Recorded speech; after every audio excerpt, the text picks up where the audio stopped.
Hello साथियों, मैं RP Singh. हम पिछली क्लास में डिस्कशन कर रहे थे गेस्टाल्टवादी अधिगम के सिद्धांत के बारे में। हमने वहां क्या जाना था कि 3 जर्मन मनोवैज्ञानिक हैं जिन्हें गेस्टाल्टवादी कहा जाता है। गेस्टाल्टवादी संप्रदाय की उन्होंने शुरुआत की थी और आगे चल के कोहलर ने सुल्तान पर कुछ प्रयोग करते हुए इसको अधिगम के क्षेत्र में सिद्ध किया और आगे चल के अधिगम में यह एक सिद्धांत के रूप में बना, जिसे गेस्टाल्टवादी अधिगम का सिद्धांत कहा गया, अंतर्दृष्टि का सिद्धांत कहा गया, अवयववादी सिद्धांत कहा गया, परिज्ञानवादी सिद्धांत भी कहा गया, अंतर्दृष्टि और सूझबूझ का सिद्धांत भी उसको कहा गया। दोस्तों, सूझबूझ का सिद्धांत, अंतर्दृष्टि का सिद्धांत, परिज्ञानवादी सिद्धांत, अवयववादी सिद्धांत या गेस्टाल्टवादी सिद्धांत का हम सीखने के क्षेत्र में कैसे प्रयोग करेंगे, शिक्षा के क्षेत्र में कैसे वह काम आएगा, अर्थात सीखने में, सिखाने में या संपूर्ण सीखने सिखाने की प्रक्रिया में इस सिद्धांत का क्या महत्व है, क्या इंपॉर्टेंस है, क्या इम्प्लीकेशंस हैं लर्निंग प्रोसेस में। आज हम उसी पर बात करेंगे। दोस्तों, सूझबूझ के सिद्धांत के शैक्षिक महत्व की बात करें तो शैक्षिक महत्व में, जैसा मैंने पीछे आपको बताया था कि सीखने की प्रक्रिया जो है वो केवल उद्दीपक अनुक्रियाओं पर ही आधारित नहीं होती हैं। सीखने की प्रक्रिया में केवल स्टिमुलस और रेस्पॉन्स और उनके बीच का साहचर्य ही सब कुछ नहीं होता है, अपितु सीखने की प्रक्रिया के दौरान अचानक जो हमारे मस्तिष्क में सूझ बनती हैं, अंतर्दृष्टि बनती हैं, समस्याओं का समाधान हमारा मस्तिष्क स्वयं खोज के लाता है, वह भी सीखने की प्रक्रिया का महत्वपूर्ण हिस्सा होता है। व्यवहारवादी मानते हैं कि सीखने की प्रक्रिया में उद्दीपक और अनुक्रियाएं होती हैं जिसमें कई सारी त्रुटियां होती हैं या फिर लगातार करने से कंडीशनिंग हो जाती है, या फिर जो अनुक्रियाएं होती हैं वो हमारे अनुकूल रेस्पॉन्स देती हैं। तो ऐसा होना जरूरी नहीं है। सीखने की प्रक्रिया के दौरान या किसी भी समस्या के समाधान के दौरान बहुत सारे प्रयास हों, ऐसा भी जरूरी नहीं है। बहुत सारे प्रयासों के दौरान कुछ गलतियां हों, ऐसा भी जरूरी नहीं है। कंडीशनिंग हो, अनुकूलन हो, ऐसा भी जरूरी नहीं है। पुनर्बलन मिले, उससे अनुक्रिया आगे बढ़े, ऐसा भी जरूरी नहीं है। हाँ, ये सब भी होता है, लेकिन इसके अतिरिक्त भी एक प्रोसेस है जो संज्ञानात्मक होती है, जहां पर समस्या को देखकर अचानक से कोई सूझ बनती है, अंतर्दृष्टि बनती है और बालक या हम समस्या का समाधान प्राप्त करते हैं, खोजते हैं। बस यही सिद्धांत है संज्ञानात्मक सिद्धांत, जिसको गेस्टाल्टवादियों ने सिद्ध किया। और इस प्रकार हम सीखने की प्रक्रिया में केवल उद्दीपक और अनुक्रियाओं पर ही केंद्रित न होकर बच्चों के सामने इस तरह की परिस्थितियां बनाते हैं, इस तरह की सिचुएशन बनाते हैं जहां बच्चा संपूर्ण परिस्थिति को देखता हुआ, अवलोकन करता हुआ अचानक से अपने मस्तिष्क में अंतर्दृष्टि के द्वारा उसका समाधान खोजता है या उससे आगे की चीज़ों को तय करता है। इस तरह के तरीकों को कहा जाता है संज्ञानात्मक तरीके या फिर गेस्टाल्टवादी तरीके। तो दोस्तों, इन सारे तरीकों को सीखने सिखाने की प्रक्रिया में शिक्षक होने के नाते हम कैसे अप्लाई करेंगे, या फिर ये संपूर्ण जो सिद्धांत हैं, समग्रतावादी सिद्धांत हैं, यह सिद्धांत सीखने में कैसे यूजफुल हैं, इसको लेकर कुछ बिंदुओं पर चर्चा करते हैं। दोस्तों, पहला बिंदु हमारे यहाँ पर है, इस सिद्धांत से शैक्षिक प्रक्रिया में या शिक्षा के क्षेत्र में पूर्ण से अंश शिक्षण सूत्र का निर्माण हुआ है। देखिए, पूर्ण से अंश का मतलब होता है होल टू पार्ट। क्या होता है दोस्तों? होल टू पार्ट, कि किसी भी चीज को होल रूप से पहले जाना जाता है, संपूर्ण के बारे में पहले जाना जाता है, संपूर्ण के बारे में पहले परिचय करवाया जाता है, फिर धीरे धीरे संपूर्ण से हम उसके पार्ट्स की ओर जाते हैं, उसके अंशों की ओर जाते हैं। तो यह जो तरीका है सीखने सिखाने का, यह तरीका शिक्षण की प्रक्रिया में, टीचिंग लर्निंग की प्रोसेस में इस सिद्धांत के द्वारा प्रतिपादित है, या फिर गेस्टाल्टवादियों ने ही यह तरीका सुझाया है सीखने की प्रक्रिया में। देखिए कैसे पूर्ण से अंश की ओर काम करता है प्रोसेस। हम अगर बच्चों को सिखाना चाहते हैं पेड़ के बारे में, तो क्या तरीका है कि पहले हम पेड़ के पत्ते के बारे में बताएं, तने के बारे में बताएं, फूलों के बारे में बताएं, जड़ों के बारे में बताएं। एक तरीका तो ये होता है। दूसरा तरीका क्या होता है कि हम पहले संपूर्ण पेड़ के बारे में बताएं। अगर हम संपूर्ण पेड़ के बारे में पहले बता रहे हैं तो यह कहलाता है पूर्ण, होल। अब हम क्या कर रहे हैं, संपूर्ण या पूर्ण पेड़ के बारे में बताने के बाद फिर आगे हम पेड़ के पार्ट्स की ओर चल रहे हैं, हम पेड़ के भागों की ओर चल रहे हैं, जहां कहेंगे कि साहब ये तना है, ये पत्तियां हैं, ये इसकी शाखाएं हैं, जड़ें हैं, फूल हैं, पत्तियां हैं। तो यहाँ पर क्या हुआ, पहले पेड़ के बारे में बताया, फिर पेड़ के विभिन्न भागों के बारे में बताया। तो यह जो सीखने की प्रक्रिया है ये क्या चल रही है, पूर्ण से अंश की ओर, होल टू पार्ट्स। इसको कहा जाता है पूर्ण सेंस की ओर। आप बच्चों को शरीर के विभिन्न भागों के बारे में बताना चाहते हैं तो पहले पूरे शरीर के बारे में बताएंगे, फिर एक एक पार्ट्स के बारे में बताएंगे। तो यह जो सीखने सिखाने की प्रक्रिया है, यह प्रक्रिया गेस्टाल्टवादी अधिगम सिद्धांत की ही देन है साथियों। दूसरे बिंदु पर बात करें, इस सिद्धांत से शिक्षा के क्षेत्र में खोज विधि जो दी है किसने? हेनरी एडवर्ड आर्मस्ट्रॉन्ग ने। आर्मस्ट्रॉन्ग के द्वारा खोज विधि, डिस्कवरी मेथड सीखने की प्रक्रिया में शामिल की गई है। लेकिन खोज विधि जो है, इसकी थीम, इसका जन्म कहाँ से हुआ है? इसकी थीम और इसका जन्म भी गेस्टाल्टवादी सिद्धांतों पर आधारित है। उसके अलावा विश्लेषण विधि, एनालिसिस मेथड, और उसके अलावा समस्या समाधान, इस तरह की जो सीखने की विधियां हैं, शिक्षण की विधियां हैं, शिक्षा के क्षेत्र में ये भी गेस्टाल्टवादी सिद्धांत की ही देन है दोस्तों। देखिए पहली कौन सी है? खोज विधि, डिस्कवरी मेथड बोलते हैं इसको इंग्लिश में। ये जो डिस्कवरी मेथड है दोस्तों, डिस्कवरी मेथड में क्या करते हैं हम? बच्चों के सामने कोई एक समस्या रख देते हैं, कोई एक परिस्थिति रख देते हैं और बच्चे उस समस्या में खुद अपने हिसाब से समाधान खोजते हैं। उस परिस्थिति को स्वयं उसके लक्ष्य की ओर लेकर जाते हैं, उद्देश्य की ओर लेके जाते हैं या पूर्णता की ओर लेके जाते हैं। इस प्रक्रिया को कहा जाता है खोज विधि, जहां पर बच्चा स्वयं ही समाधानों को खोजता है, स्वयं ही सीखने की प्रक्रिया को आगे बढ़ाता है। तो यहां पर क्या हो गया? जब बच्चा स्वयं समाधान को खोज रहा है तो पहले संपूर्ण परिस्थितियों का खुद अवलोकन करेगा, समस्या के बारे में खुद जानेगा, फिर अपने मस्तिष्क का प्रयोग करते हुए अपनी अंतर्दृष्टि के द्वारा वह खोज की ओर जाएगा, समाधानों को खोजेगा। यह कहा जाता है खोज विधि, डिस्कवरी मेथड। उसके अलावा दूसरा है विश्लेषण मेथड, एनालिसिस मेथड। एनालिसिस दोस्तों, एनालिसिस मेथड में क्या होता है? चीजों को हम टुकड़े करते हैं, तो टुकड़े किसके करेंगे? पहले संपूर्ण चीज है उसको अलग अलग करके देखते हैं, एनालिसिस करके देखते हैं। तो एनालिसिस, विश्लेषण जो होता है, विश्लेषण विधि भी किसकी देन है? इसी की देन है कि पहले संपूर्ण चीज को समझते हैं, उसके बाद उसको विश्लेषण करके अलग अलग करके टुकड़े टुकड़े करके बच्चों के साथ में शेयर करते हैं, या फिर बच्चे चीज को अलग अलग करते हुए सीखते हैं विश्लेषण विधि में। तीसरी है समस्या समाधान विधि, प्रॉब्लम सॉल्विंग मेथड। देखिए प्रॉब्लम सॉल्विंग मेथड में क्या होता है? बच्चों के सामने कोई एक समस्या रख दी जाती है और बच्चे स्वयं उसके समाधान की ओर जाते हैं। जैसा कि हमने सुल्तान को देखा, सुल्तान ने क्या किया? सुल्तान को भूख लगी थी, उसको केले प्राप्त करने थे, तो उसने स्वयं ने ही केले प्राप्त करने का तरीका खोजा, स्वयं ने ही अंतर्दृष्टि का प्रयोग करते हुए अपने उद्देश्यों को प्राप्त किया, या फिर केले कैसे प्राप्त करने इसके तरीके को सीख लिया। तो ये है प्रॉब्लम सॉल्विंग। तो ये किसकी देन है? ये सारे के सारे देन है गेस्टाल्ट सिद्धांत की देन, गेस्टाल्ट सीखने के सिद्धांत की देन। कौन कौन से? खोज विधि भी इसी की है, विश्लेषण विधि भी इसी की है, समस्या समाधान विधि भी इसी की देन है। आगे चलें, उच्च स्तर हेतु उपयोगी सिद्धांत। देखिए उच्च स्तर का मतलब क्या है? यहाँ पर उच्च स्तर का मतलब होता है, अगर हम सीखने की प्रक्रिया में बात करें, स्कूली एजुकेशन की बात करें, तो सबसे पहला जो विंग होता है वो प्राथमिक शिक्षा, फिर उच्च प्राथमिक शिक्षा, फिर माध्यमिक और उच्च माध्यमिक। तो उच्च स्तर से मायने यहाँ पर हैं उच्च प्राथमिक, माध्यमिक और उच्च माध्यमिक तक की बात, क्योंकि बच्चे का मस्तिष्क जो है वो 15-16 वर्ष में पूर्णता को प्राप्त कर लेता है। बच्चे का संज्ञानात्मक विकास 15-16 वर्ष में पूर्णता को प्राप्त कर लेता है। तो 15-16 वर्ष के बच्चे या 11-12-13 वर्ष से ऊपर के बच्चे, उनमें अमूर्त चिंतन बनने लगता है।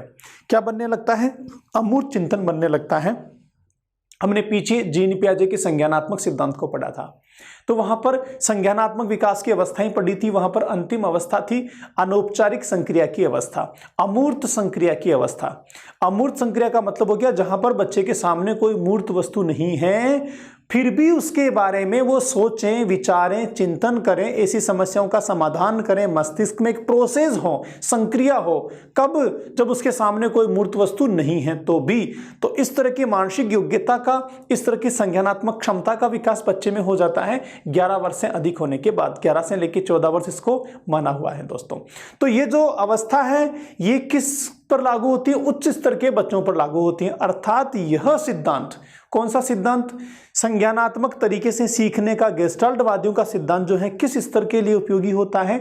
उच्च स्तर के लिए उपयोगी होता है। बहुत छोटे बच्चे, प्राथमिक कक्षाओं के बच्चे के लिए तुलनात्मक कम उपयोगी होता है, क्योंकि वो अपने स्वयं के मस्तिष्क का, अपनी संज्ञान का, अपनी अंतर्दृष्टि का तुलनात्मक कम प्रयोग कर पाते हैं। क्यों कम प्रयोग कर पाते हैं? क्योंकि अभी उनमें संपूर्ण मानसिक शक्तियों का विकास ही नहीं हुआ है, परिपक्वता की ओर उनका मेंटल प्रोसेस या मेंटल कंपोनेंट या मेंटल एबिलिटीज पहुंची ही नहीं है। इसीलिए उच्च स्तर हेतु सिद्धांत को उपयोगी माना जाता है। दोस्तों आगे की बात करें, गणित विज्ञान व व्याकरण विषय सीखने हेतु उपयोगी। देखिए, गणित विज्ञान और व्याकरण ये ऐसे विषय हैं जो थोड़े मुश्किल माने जाते हैं, जहां पर नियम, सिद्धांत और प्रिंसिपल्स होते हैं। गणित में निश्चित सूत्र होते हैं, थ्योरीज होती हैं, ऐसे ही साइंस में भी प्रिंसिपल होते हैं, नियम होते हैं, सिद्धांत होते हैं, उन्हें प्रूव करना होता है। व्याकरण के भी नियम होते हैं, नियम पर ही आगे का पूरा विषय चलता है। दोस्तों तो ये उच्च स्तर के लिए हो गया।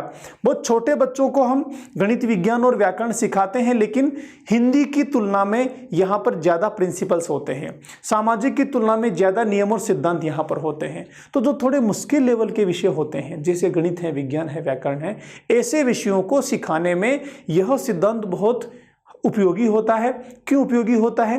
क्योंकि गणित में क्या होता है, गणित में आपके सामने क्वेश्चन होता है, उस क्वेश्चन का आपको आंसर निकालना होता है एक निश्चित प्रक्रिया के माध्यम से। अब उस क्वेश्चन का आंसर कैसे निकलेगा, इसके लिए आपके सामने कुछ भी नहीं है। आप अमूर्त सोचेंगे चीज़ों को, और जब अमूर्त सोचेंगे तो अमूर्त सोचने के दौरान आपने मस्तिष्क में क्वेश्चन को देखा, अचानक से सोचकर आपके अंतर्दृष्टि के द्वारा आपने समाधान निकाल लिया, उसको सोल्व कर लिया। तो यह किस तरह का प्रक्रिया होगी? यह प्रक्रिया होगी ज्ञानात्मक या संज्ञानात्मक प्रक्रिया, जहां पर गेस्टाल्टवादियों का सिद्धांत लागू होता है। ऐसे विज्ञान की बात करें, ऐसे व्याकरण की बात करें, नियम के साथ चीज़ों को जोड़ना, नियम के आधार पर उदाहरणों को तय करना, इन सब के लिए संज्ञान की आवश्यकता होती है। गेस्टाल्टवादियों के साथ यह सिद्धांत काम करता है। इसीलिए यह सिद्धांत ऐसे विषयों में उपयोगी हैं जो गणित की तरह से हैं, विज्ञान की तरह से हैं, या व्याकरण की तरह से कठिन लेवल के विषय होते हैं। अगले उद्देश्य की बात करें, अगले महत्व की बात करें, समस्या को पूर्ण रूप से प्रस्तुत करने पर बल। देखिए, पूर्ण रूप से प्रस्तुत करने पर बल का मतलब क्या हो गया? हम यहाँ पर वापस बात करते हैं पूर्णाकार की। पूर्णाकार हमने पीछे पढ़ा था। पूर्णाकार का मतलब हो गया कि भाई जो स्थिति है, जो चीज हमारे सामने है, वो पूर्ण रूप से रखी जानी चाहिए, समग्र रूप से रखी जानी चाहिए। क्योंकि जब पूर्ण रूप से परिस्थिति सामने होगी तो संपूर्ण का अवलोकन कर कर बच्चा अंतर्दृष्टि के द्वारा समाधान की ओर जाएगा। इसलिए समस्या का पूर्ण रूप रखा जाना चाहिए। जब भी बच्चों के साथ आप कोई काम कर रहे हैं तो पहले संपूर्ण परिस्थिति, समस्या को पूर्ण रूप से रखिए, उसके बाद उनको सोचने के मौके दीजिए ताकि वो समाधान की ओर जा सके। उसके बाद अगला है छोटे बच्चों में मूर्त वस्तुओं की सहायता से अंतर्दृष्टि का विकास करना। देखिए, अंतर्दृष्टि का विकास का मतलब क्या हो गया कि बच्चा स्वयं किसी भी समस्या के समाधान के बारे में सोचे, विचार करे और समाधान को प्राप्त करे। इस तरह की मानसिक क्षमता को कहते हैं अंतर्दृष्टि। और इसका विकास कब होगा? जब बच्चे को बार बार अंतर्दृष्टि को प्रयोग में लेने के मौके दिए जाएंगे। बच्चे के सामने बार बार इस तरह के अवसर प्रस्तुत किए जाएं जिससे अंतर्दृष्टि को काम में लें, अंतर्दृष्टि वहां पर उपयोगी हो, काम करें, और धीरे धीरे ऐसे करने से उसका विकास होगा। तो क्या करेंगे? क्योंकि छोटा बच्चा है, अभी अमूर्त संकल्पनाएं उसमें नहीं बन रही हैं, अमूर्त क्षमताएं अभी उसमें विकसित नहीं हो पाई हैं। इसलिए जो मूर्त वस्तुएं हैं, उन मूर्त वस्तुओं के माध्यम से ही बच्चों की अंतर्दृष्टि का विकास हमें करना चाहिए। देखो कैसे मूर्त वस्तुओं के साथ कैसे? जैसे मान लीजिए आपने बच्चे के सामने एक भूल भुलैया बना दिया और आपने कहा कि यहाँ ये कमरा है, यहाँ पर आपको रास्ता ढूंढते हुए पहुँचना है। अब बच्चे के सामने क्या है, आपने कहीं मैगजीन में देखा भी होगा, पत्रिकाओं में होता है, छोटे छोटे जो बच्चों की किताबें आती है, रास्ता खोजो, है ना। तो वहां पर बच्चा क्या करता है, पूरे डायग्राम को देखता है कि मैं यहां से जाऊंगा तो यहां अटक जाऊंगा, फिर नहीं यहां से नहीं, यहां से तो यहां पहुंच जाऊंगा। ऐसे संपूर्ण डायग्राम को, संपूर्ण परिस्थिति को, संपूर्ण चित्र को देखकर सोचता है और धीरे धीरे खोज करते हुए स्वयं अपने लक्ष्य तक पहुंच जाता है। तो यहां पर क्या हो रहा है, बच्चा बार बार अंतर्दृष्टि का प्रयोग कर रहा है, बार बार इनसाइट को काम में ले रहा है। कब? जब उसके सामने मूर्त वस्तु है, मूर्त वस्तु के माध्यम से अपने अंतर्दृष्टि को विकास कर पा रहा है। ऐसे कई बार ब्लॉक बिल्डिंग होती है, कई सारे टुकड़े एक साथ रख दिए जाते हैं और बच्चा उनको जोड़ के फिर एक महल सा बनाता है या फिर कोई एक टेम्पल सा बनाता है। तो ये सब क्या है? मूर्त वस्तुओं के द्वारा बच्चे में अंतर्दृष्टि का विकास किया जाना चाहिए। इस बात का समर्थन कौन करते हैं? गेस्टाल्टवादी अधिगम का सिद्धांत इस बात का समर्थन करता है कि बच्चों को बड़े होने के बाद या फिर वर्तमान में भी अंतर्दृष्टि का प्रयोग करना जरूरी है, क्योंकि अंतर्दृष्टि के प्रयोग से ही वह दैनिक जीवन की विभिन्न समस्याओं का समाधान कर सकते हैं। आगे चलें, अगला महत्व दोस्तों, विषय वस्तु का संगठन अधिक महत्वपूर्ण। संगठन, ऑर्गेनाइजेशन, किसका ऑर्गेनाइजेशन? विषय वस्तु का। देखिए, संगठन में अगर हम कर देंगे, संगठित कर देंगे, ऑर्गेनाइज्ड कर देंगे तो क्या हो जाएगा? यह संपूर्ण रूप में आ जाएगी, पूर्ण रूप में आ जाएगी, गेस्टाल्ट फॉर्म में आ जाएगी। तो विषय वस्तु को अलग अलग करके बताने के बजाय विषय वस्तु को हम सबसे पहले समग्र रूप में बच्चों के सामने प्रस्तुत करें, पूर्ण रूप से वस्तु को बनाएं, विषय वस्तु को बनाएं, फिर धीरे धीरे धीरे उसको आगे अंशों की ओर लेकर जाएं। इसलिए कहते हैं कि विषय वस्तु का संगठन अधिक महत्वपूर्ण है, ऑर्गेनाइजेशन अधिक महत्वपूर्ण है। आप देखो, पीछे हमने गेस्टाल्ट के कुछ नियम पढ़े थे। गेस्टाल्ट के नियमों भी कहीं ना कहीं हर नियम में समूह के साथ होने वाली चीजों को प्रस्तुत किया गया था। तो बच्चों के साथ जब भी काम किया जाए, चीजों को संगठित फॉर्म में बच्चों के सामने पेश किया जाना चाहिए। नेक्स्ट है किशोर बालकों हेतु अधिक उपयोगी। देखिए, किशोर बालकों का मतलब हो गया, किशोर बालक जिस उम्र के होते हैं वह उम्र जीन पियाजे के अनुसार कौन सी होती है? अमूर्त चिंतन की अवस्था होती है। तो अमूर्त चिंतन अर्थात किशोर, क्योंकि किशोर अमूर्त चिंतन के माध्यम से अंतर्दृष्टि का प्रयोग करते हुए समस्याओं का समाधान खोज पाते हैं, इसलिए किशोर बालकों हेतु यह विधि ज्यादा अधिक उपयुक्त है, ज्यादा ठीक से गेस्टाल्टवादी सिद्धांत को यहां पर प्रयुक्त किया जा सकता है। चिंतन शक्ति में विकास पर बल। देखिए, चिंतन का मतलब क्या होता है? चिंतन होता है थिंकिंग। आगे हमारे पूरा टॉपिक है चिंतन का, वहां पढ़ेंगे डिटेल से थिंकिंग क्या होती है। अभी सिर्फ इतना जान लो, थिंकिंग का मतलब केवल सामान्य विचार ही नहीं होते हैं। थिंकिंग का अर्थ होता है जब भी व्यक्ति के सामने कोई समस्या आती है और वह उस समस्या का समाधान करने के लिए मस्तिष्क की शक्तियों का प्रयोग करते हुए अमूर्त रूप से सोचकर समस्या का समाधान प्राप्त कर लेता है। इस संपूर्ण प्रक्रिया को जो मानसिक होती है, आंतरिक होती है, इसे कहा जाता है चिंतन, थिंकिंग। सामान्य विचार करना, सोचना, यह चिंतन पूरी तरह से नहीं होता है। तो चिंतन का मतलब क्या हो गया? जब बच्चे के सामने कोई परिस्थिति है, कोई समस्या है, वह उस समस्या का समाधान करने के लिए अंतर्दृष्टि का प्रयोग करेगा और अंतर्दृष्टि के माध्यम से समस्या का समाधान निकालेगा। तो यहां पर क्या हो रहा है? अंतर्दृष्टि का जब प्रयोग कर रहा है, उस दौरान उसकी चिंतन की शक्ति का भी विकास हो रहा है। असल मायने में वो क्या कर रहा है? चिंतन ही कर रहा है। अंतर्दृष्टि का प्रयोग करते हुए समाधान निकालने की जो प्रक्रिया है उसको हम चिंतन भी कह सकते हैं। इसलिए गेस्टाल्टवादी अधिगम का सिद्धांत चिंतन शक्ति को मजबूत करने पर भी बल देता है, इसके विकास पर भी बल देता है। दोस्तों नेक्स्ट है उद्देश्यपूर्ण अधिगम पर बल। Goal oriented. किस तरह का होना चाहिए अधिगम? गोल ओरिएंटेड होना चाहिए। क्यों होना चाहिए गोल ओरिएंटेड? देखो, हम बात करें पीछे हम जब कॉलर की बात कर रहे थे तो कॉलर के सामने उद्देश्य था, निश्चित उद्देश्य था, फिक्स उद्देश्य था। क्या? कि ये सामने जो फ्रूट रखे हैं, बनाना जो लटके हुए हैं, केले जो है वो मुझे प्राप्त करने हैं, बस। अब उन केलों को प्राप्त करने के लिए जो नहीं पहुंच पा रहा है, जो लंबाई है, जो दूरी है, जो उसके और केलों के बीच में है, वो उसके सामने समस्या है। इस दूरी को खत्म करना उस समस्या का समाधान है। तो उसके सामने क्लियर कट चीज आ गई, क्या? कि मुझे मेरे और केलों के बीच में जो गैप है उसको समाप्त करना है। इस समस्या का समाधान करने के लिए ही मुझे काम करना है। तो यहां पर ऐसा कब हुआ? जब उद्देश्य स्पष्ट था तो तुरंत उसमें अंतर्दृष्टि बनी और उसने बॉक्स रखा, बॉक्स पे चढ़ा और चढ़कर उसने केले प्राप्त कर लिए। तो दोस्तों क्या होना चाहिए? सीखने की प्रक्रिया में उद्देश्यपूर्ण अधिगम होना चाहिए। अगर उद्देश्य होता है तो फिर बच्चे के सामने उद्देश्य स्पष्ट होने के कारण अंतर्दृष्टि बन जाती है। नेक्स्ट है रचनात्मक कार्यों पर बल, क्रिएटिविटी पर बल। देखिए, क्रिएटिविटी में क्या होता है? क्रिएटिविटी में चीजें नई बनती हैं, जो चीजें पहले से हैं उनके अलावा कुछ नया होता है, इनोवेशन होता है रचनात्मकता में। और नया आना, रचनात्मकता बनना, क्रिएटिविटी बनना भी क्या है? अंतर्दृष्टि के द्वारा ही रचनात्मकता आती है, क्रिएटिविटी आती है, कुछ नया आता है।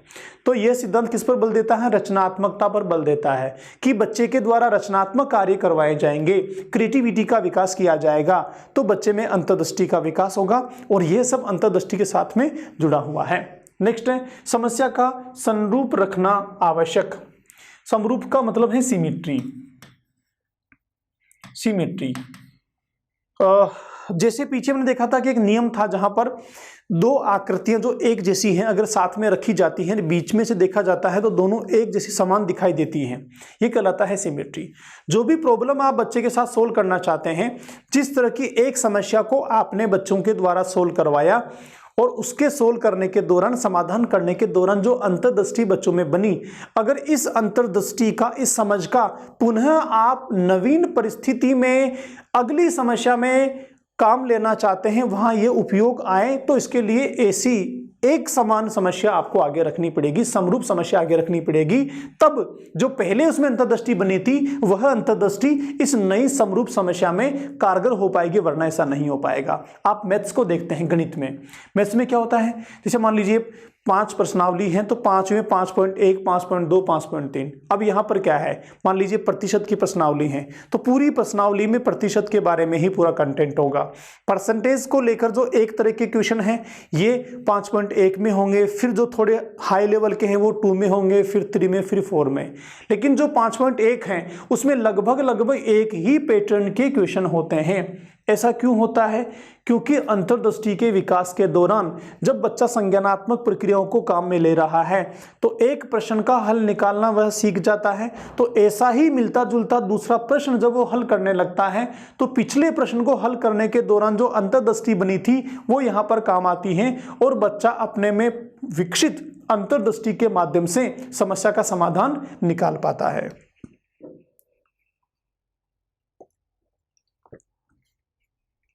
तो ये कब हो पाएगा?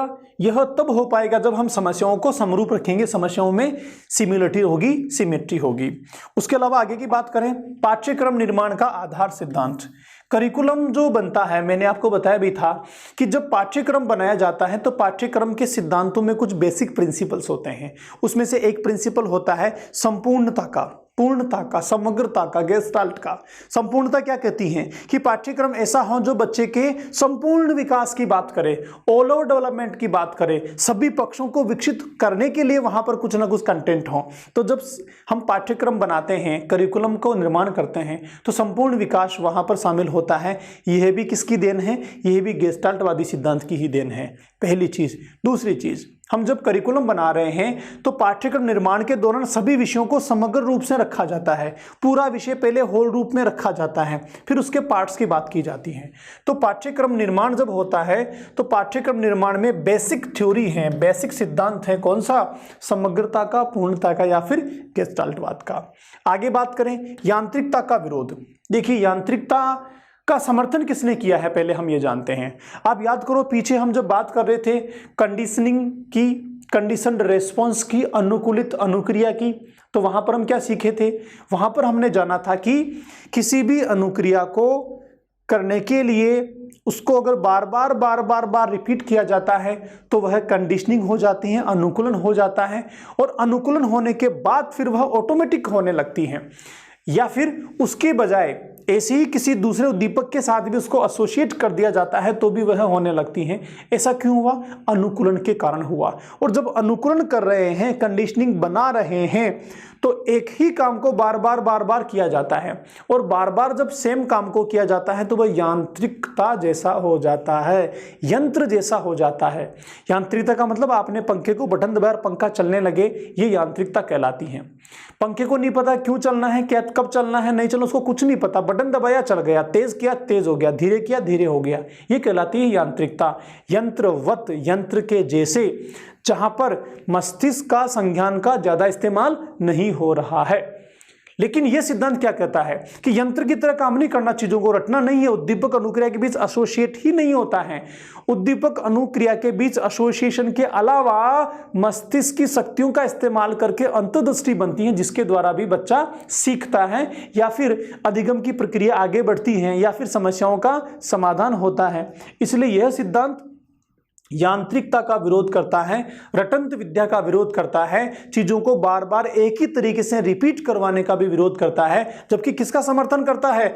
यह सिद्धांत समर्थन करता है खोज का, यह सिद्धांत समर्थन करता है समस्या के समाधान का, विश्लेषण का, पूर्ण से अंश की ओर जाने का, बच्चों के द्वारा स्वयं कार्य किए जाने का, रचनात्मकता का। इन सब चीजों का यह अधिगम का सिद्धांत समर्थन करता है और यांत्रिकता का रटने का विरोध करता है। नेक्स्ट दोस्तों, मस्तिष्क की शक्तियों के संगठन पर बल।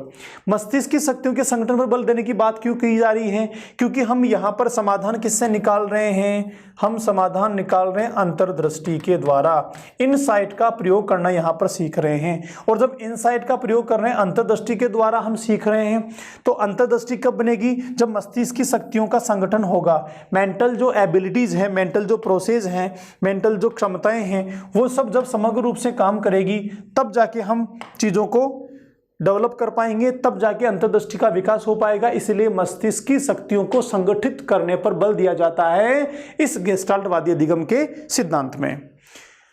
तो फ्रेंड्स, आज के सेशन में हमने जाना कि गेस्टाल्टवादी अधिगम का सिद्धांत जो है, इस सिद्धांत को सीखने के परिप्रेक्ष्य में किस तरीके से हम उपयोग में लेंगे, किस तरीके से यह सिद्धांत सीखने की प्रक्रिया में महत्वपूर्ण भूमिका निभाएगा, किस तरीके से यह सिद्धांत शैक्षिक महत्व को रखता है हमारे सीखने सिखाने की प्रक्रिया में, पेडागोजिकल प्रोसेस में। तो यह हुआ गेस्टाल्टवादी अधिगम के सिद्धांत का शैक्षिक महत्व।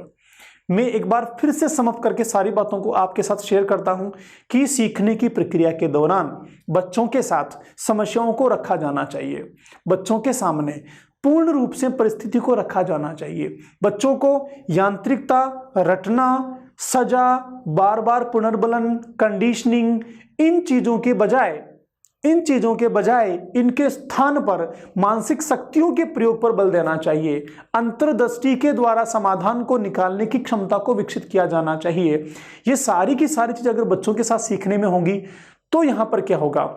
जो हमने सिखाया है बच्चों को, जो क्लासरूम में डिस्कशन आपने किया है, वो कहीं ना कहीं वास्तविक जीवन में काम आएगा। देखो कैसे, जैसे आपने बच्चों के सामने बच्चों को टेबल सिखा दी कि 2 की टेबल में पहले ये आता है, फिर आता कंटिन्यू। बच्चों से 2 की टेबल सिखा दी, 10-20 बार उनसे पूछा, लिखवाया, टेस्ट ले लिया, एग्जाम ले लिया। 2 की टेबल बच्चों ने पूरी तरह से याद कर ली। अब उनको 2 की टेबल कहीं भी पूछते हैं, तुरंत बच्चा उसको बोल देता है, लिख देता है, उसका आंसर दे देता है। लेकिन बाजार में गया और बाजार में जाने के बाद उसने खिलौनों की दुकान पर गया, खिलौनों की दुकान पर कहा कि 2-2 रुपए के खिलौने हैं और ये 6 खिलौने आपको पसंद आ गए। बच्चे ने 6 खिलौने लिए और अब वो पूछता है दुकानदार से, भैया कितने रुपए देने हैं? बोलता आप खुद जोड़ के बताओ। तो वो जोड़ता है कि ये 2, फिर 2, फिर 2, फिर 2, ऐसा करके जोड़ता है। तो कहीं ना कहीं जो पहाड़ा हमने सिखाया वो वहां पर सीधा प्रयोग नहीं हो रहा है। अगर वो बोलता है कि 2 रुपए का 1 खिलौना है और 6 खिलौने मैंने लिए हैं तो 2 6 12 रुपीज हो गए, अगर ऐसा कर लेता है तो ये हुआ उसके द्वारा सीखे गए ज्ञान का व्यवहारिक अनुप्रयोग। और ये कब हो पाएगा? जब बच्चे को 2 का पहाड़ा रटवाने की बजाय, याद करवाने की बजाय, सिखाने की बजाय उसकी अंतर्दृष्टि की सहायता से, उसकी मस्तिष्क की शक्तियों की सहायता से खुद उसके द्वारा विकसित करवाया जाए पहाड़े को, उसके द्वारा ही टेबल को निर्मित करवाया जाए, विभिन्न समस्याओं का समाधान करते हुए उसको उस पहाड़े में आगे बढ़ाया जाए। और इस प्रकार जो 2 का पहाड़ा वो सीखे, 2 की टेबल वो सीखे, तो वो पूर्ण रूप से उसके मस्तिष्क में बन जाएगी, जो व्यवहार में कहीं ना कहीं प्रैक्टिकली काम आएगी। दोस्तों, सीखने के सिद्धांतों में ये जो चौथा सिद्धांत हमने सीखा है, इससे पहले के सिद्धांत भी कहीं ना कहीं किसी न किसी रूप में, हर विषय में, हर कंटेंट के साथ प्रत्यक्ष या अप्रत्यक्ष रूप से सीखने में सहायक होते हैं। लेकिन जब हाई लेवल की लर्निंग की बात आती है, उच्च स्तर के अधिगम की बात आती है, अप्रत्यक्ष समस्याओं का समाधान करने की बात आती है, या फिर कंपटीशन एग्जाम की बात आती है, तो अब तक के जितने सिद्धांत हमने सीखे उसमें सबसे ज़्यादा फ्रूटफुल थ्योरी जो होगी वो होगी गेस्टाल्ट थ्योरी। तो आई होप कि गेस्टाल्ट थ्योरी आपको समझ में आई होगी और आप इसको दैनिक जीवन में काम में लेते हुए विभिन्न समस्याओं में अंतर्दृष्टि के प्रयोग के माध्यम से चीज़ों को ठीक कर पाएंगे या फिर सफलताओं को प्राप्त कर पाएंगे। मिलते हैं अगले सेशन में एक नए सिद्धांत के साथ।